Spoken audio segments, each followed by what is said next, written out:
जम्मू कश्मीर के पहलगाम में चरमपंथी हमले के एक दिन बाद भारत ने पाकिस्तान के खिलाफ कई फैसले लिए। तो जवाब में पाकिस्तान ने भी कई निर्णय लिए। ऐसे में सवाल उठता है कि इन फैसलों के बाद दोनों देश और आगे जाएंगे या पीछे मुड़ने की गुंजाइश है। पाकिस्तान सिंधु जल संधि को स्थगित करने के फैसले को ज्यादा गंभीरता से ले रहा है। पाकिस्तान के पत्रकारों और विश्लेषकों का कहना है कि अगर भारत पानी रोकता है तो यह एक तरह से जंग का ऐलान है। पाकिस्तान के वरिष्ठ पत्रकार और विश्लेषक नजम सेठी ने पाकिस्तानी न्यूज चैनल समा टीवी पर कहा कि पाकिस्तान दो स्थिति में मानेगा कि भारत ने जंग की शुरुआत कर दी है। एक तो पानी रोककर और दूसरा कराची पोर्ट को ब्लॉक करना।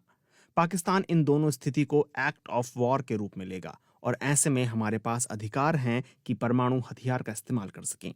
नजम सेठी कहते हैं कि भारत कराची पोर्ट को ब्लॉक कर देगा तो सारा पाकिस्तान ब्लॉक हो जाएगा, लेकिन अगर जंग होगी तो हमारी एक और नीति है, वो है हम परमाणु हथियार किस स्टेज पर इस्तेमाल करेंगे। इसके दो लेवल हैं। एक है हमारी फौज की बॉर्डर पर ही शिकस्त हो जाती है और ऐसा लगे कि हिंदुस्तान की फौज भीतर तक आने वाली है, ऐसे में हम परमाणु हथियार का इस्तेमाल कर सकते हैं।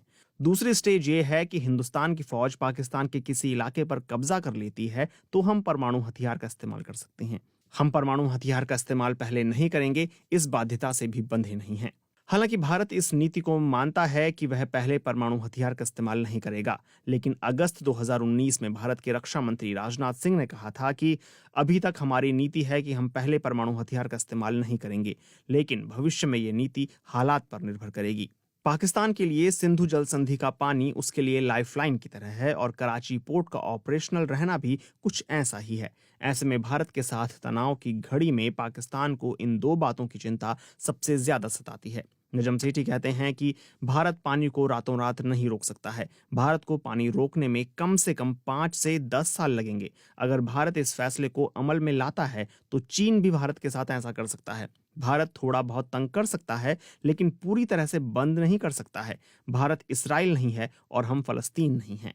क्या वाकई पाकिस्तान सिंधु जल संधि को निलंबित करने और कराची पोर्ट को ब्लॉक करने को एक्ट ऑफ वॉर के रूप में लेगा? इस पर रक्षा विश्लेषक राहुल बेदी कहते हैं कि पाकिस्तान के जनरल खालिद किदवई ने ऐसा ही कहा था। पाकिस्तान के लिए दोनों लाइफलाइन हैं। सिंधु जल संधि का पानी अगर पाकिस्तान को नहीं मिलेगा तो वहां की अर्थव्यवस्था तबाह हो जाएगी और कराची पोर्ट को भारत ने ब्लॉक कर दिया तो पाकिस्तान बिल्कुल डिस्कनेक्ट हो जाएगा। कराची पोर्ट से पाकिस्तान का हुक्का पानी चलता है। क्या भारत कराची पोर्ट को ब्लॉक करने की क्षमता रखता है?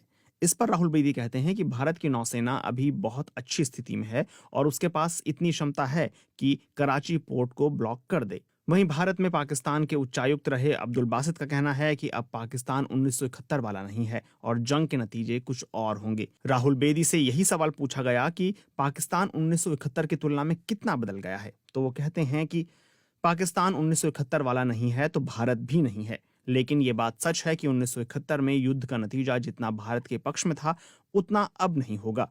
इसका सीधा कारण यही है कि दोनों मुल्कों के पास परमाणु हथियार हैं। अभी की स्थिति देख मेरे मन में डर है, लेकिन एक चीज आश्वस्त करती है। मुझे लगता है कि चीन और रूस जंग नहीं होने देंगे।